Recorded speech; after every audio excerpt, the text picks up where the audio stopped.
எங்கள் ஊர் உரைக்காட்டுப்பேட்டையில் எழுந்தருளியுள்ள குணம் தந்த நாதர் உடனுறை திரிபுர சுந்தரி அம்பாளின் குடமுழுக்கு விழாவை முன்னிட்டு கிருபானந்த வாரியார் வள்ளல் கிருபானந்த வாரியாரின் சிஷ்யையான தேசமங்கையர்க்கரசி சொற்பொழிவாற்ற வந்திருந்தாங்க. அதை தான் இன்றைக்கி நம்ம வீடியோவில் பார்க்க போகிறோம் ஃப்ரெண்ட்ஸ். வாங்க ஃப்ரெண்ட்ஸ், வீடியோக்குள்ளே போகலாம்.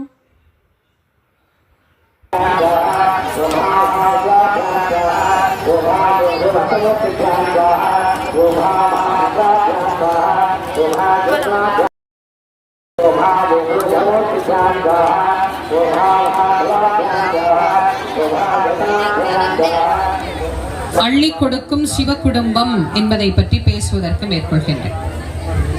தலைப்பில்லாமல் பேசக்கூடாது, குறிக்கோள் இல்லாமல் வாழக்கூடாது. அப்படி குறிக்கோளோடு வாழ்ந்தவர்கள் தானும் வாழ்ந்தார்கள், மற்றவர்களையும் வாழ வைத்தார்கள். அப்படி வாழ்ந்து காட்டியவர்களிலே முதன்மையானவர்கள் என்று சொன்னால் தெய்வ புலவர் திருவள்ளுவர் முதல் என் குருநாதர் வள்ளல் வாரியார் சுவாமிகள் வரை பல பல கோடான கோடி ஞானியர்களும் மேதைகளும் தியாகிகளும் மகான்களும் ஆவார்கள். ஆகவே மனிதர்களினுடைய வாழ்க்கையிலே லட்சியம், குறிக்கோள் என்பதெல்லாம் மிக மிக இன்றியமையாத உன்னதமான சிறப்புக்குரிய ஒரு இன்பமயமான விஷயங்கள் என்றே சொல்ல வேண்டும். இந்த உலகத்திலே குடும்பமாக வாழ்வது என்பதே இன்றைய காலகட்டத்தில் மிக கடினமான ஒரு விஷயம். கொடுப்பது என்பது மனிதர்களுக்கு மிக மிக கடினமான ஒரு விஷயம். யாருக்காவது ஏதாவது கொடுக்கணும் அப்படின்னாலே பல பேருக்கு மனசே வராது. இந்த கொடுக்கறத பத்தி ஔவையார் ரொம்ப அழகா ஒரு பாடல்ல சொல்றார். ஆர்த்த சபை 101, 1000ல் 1ஆம் புலவர், வார்த்தை 10,000ல் ஒருவருக்கு வாய்க்குமே பூத்த குழல் தண்டாமரை திருவே தாதா கோடிக்கும் ஒருவர். கோயில் இருந்தா அப்ப செலவெல்லாம் ஆவாதா? இப்படி கிராமத்துல எல்லாரும் நாங்க வசூல் பண்ணி தான் பண்றோம். நல்லா பண்ணுங்க, சிறப்பா பண்ணுங்க. அன்னதானம் எல்லாம் போடுவீங்கல்ல, அதெல்லாம் போடுறோம். நீங்களும் பார்த்து ஏதாவது பண்ணீங்கன்னா, இந்த பக்கத்து தெருவுல கூட சொன்னோம், 5000 ரூபாய் கொடுத்தாங்க. அவங்க கொடுப்பாங்க, அவங்க வசதி.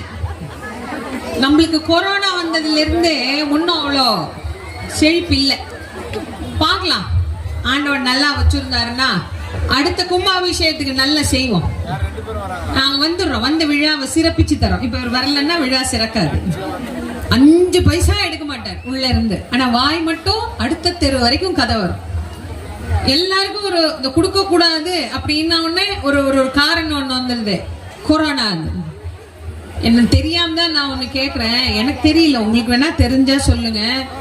இப்ப நீங்க சென்னைக்கு ரொம்ப பக்கமா தான் இருக்கிறீங்க, ரொம்ப தூரமா எல்லாம் கூட கிடையாது.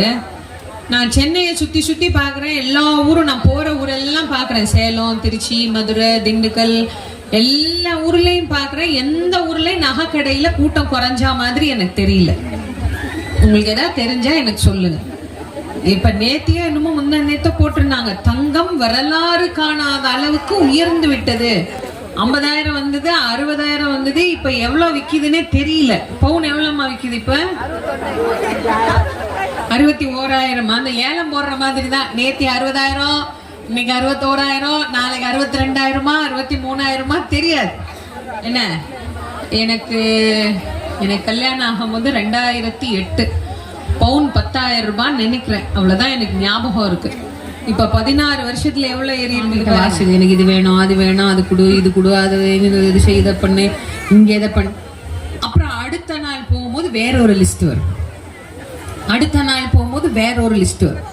சிவபெருமானுக்கே யோசனையா இருக்கும், முந்தா நேத்தி கேட்டதை கொடுக்கறதா, நேத்தி கேட்டதை கொடுக்கறதா, இல்ல இன்னைக்கு கேட்டதை கொடுக்கறதா, இல்ல இன்னும் கொஞ்சம் வெயிட் பண்ணி பார்ப்போம், நாளைக்கு புதுசா ஏதாவது சேருமா அப்படின்னு அதை கொடுக்கறதான்னு யோசிப்போம். அந்த அளவுக்கு பல பேருக்கு லிஸ்ட் இருக்கு. இந்த பக்தி பண்ற வகையவே அருளாளர்கள் மிக அழகாக நமக்கு வகுத்து வைத்தார்கள். இறைவனை வழிபடக்கூடிய அந்த நிலையிலேயே நமக்கு சொல்றாங்க, தேவ பக்தி, அசுர பக்தி, மனுஷ பக்தி. தேவ பக்தினா என்ன தெரியுமா? கடவுள்கிட்ட எதுவுமே கேட்காம வழிபடும். ஏன் கேட்கணும்? ஒரு குழந்தைக்கு எப்ப பால் கொடுக்கணும்னு அம்மாக்கு தெரியுமா தெரியாதா? கண்டிப்பா தெரியும். அதை அழுது கத்தி ஆர்ப்பாட்டம் பண்ணி அதுக்கப்புறம் தான் பால் கொடுத்தான்னா அவளுக்கு குழந்தை மேல அக்கறை இல்லை அப்படின்னு அர்த்தம். அதை விட வேற ஏதோ முக்கியமான வேலையில இருக்கிறா அப்படின்னு அர்த்தம். அதுக்கு பசி வரப்போகுது அப்படிங்கிற உணர்வு வரும்போதே தாய் அந்த குழந்தைய தூக்கி அந்த குழந்தைக்கு பால் கொடுத்துடுறா.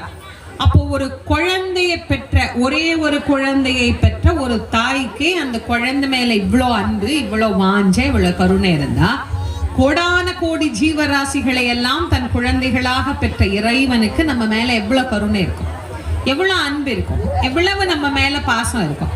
சுவாமி என்னைக்காவது ஒரு நாளைக்கு நம்ம கேட்டுதான் கொடுக்கணும்னு நினைச்சிட்டு உட்கார்ந்துருப்பாரா? இல்லை.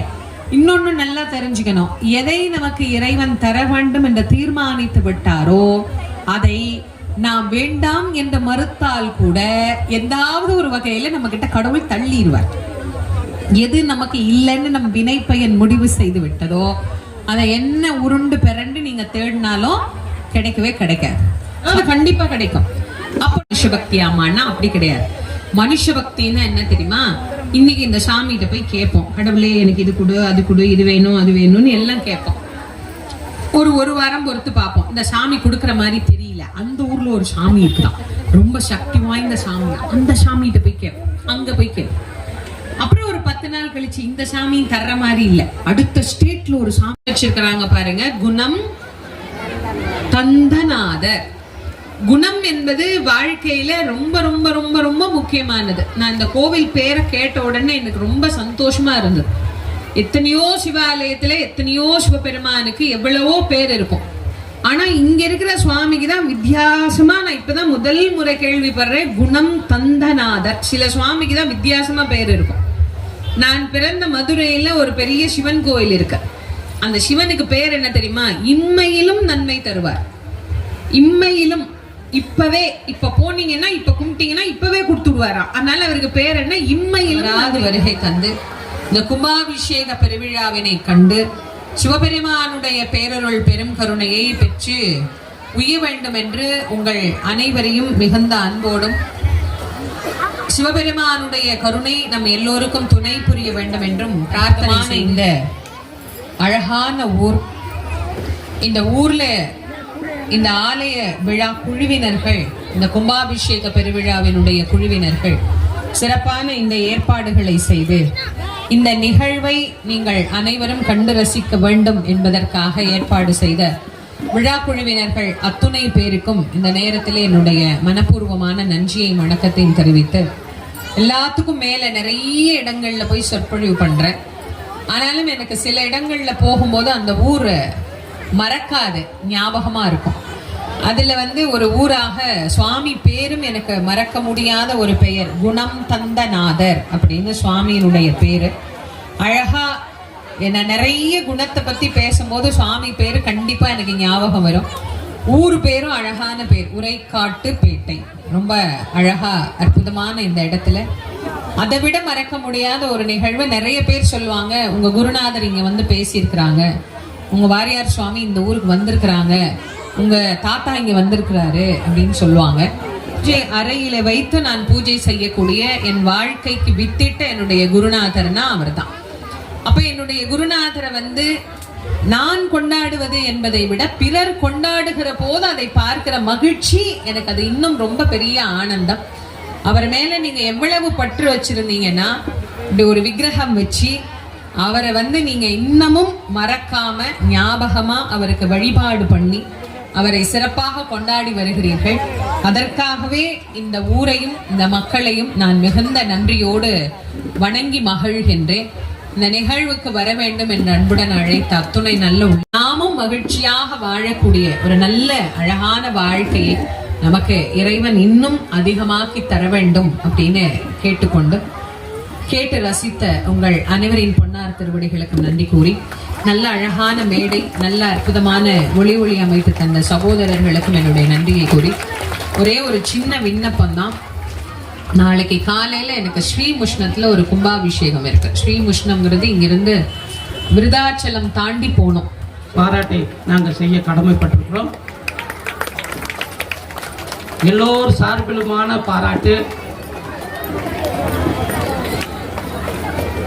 வாழ்க்கையில மனிதர்கள் பெற வேண்டிய பேர்கள் 16, 17ஆவதா ஒரு பேரு இந்த உரைக்காட்டுப்பேட்டைக்கு கிடைச்சிருக்கு. இந்த பாலாற்றங்கரையில் அமைந்த உரைக்காட்டு இந்த நிகழ்ச்சியில் கும்பாபிஷேக பெருவிழா பார்ட் 2 வீடியோவாக நம்ம பார்க்கலாங்க ஃப்ரெண்ட்ஸ். பாய், தேங்க்யூ.